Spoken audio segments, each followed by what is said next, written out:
તો બાને લઈને આજે આવી ગયા ફૂલ ફેમિલી સાથે ચોરવાડના જે હોલિડે કેમ્પ બીચ પર. તો મિત્રો જુનાગઢથી 50 કિલોમીટર જેટલું અંતર છે.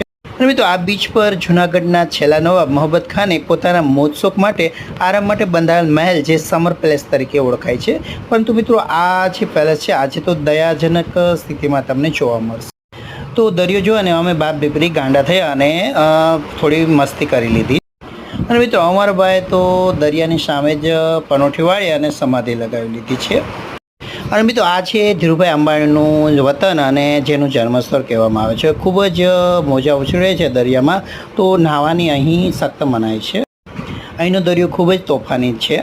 તો મિત્રો અહીં જ્યારે પણ આવો તો ચોરવાડની અંદર ધીરુભાઈ અંબાણીનું ખૂબ જ સુંદર એવું મકાન છે અને મેમોરિયલ ટ્રસ્ટના નામથી ત્યાં તમે મ્યુઝિયમ પણ નિહાળી શકો છો અને હોસ્પિટલની વિઝિટ પણ કરી શકો છો. અમને તો ખૂબ જ મજા આવી, ફૂલ ફેમિલી સાથે ફૂલ એન્જોય માણ્યો.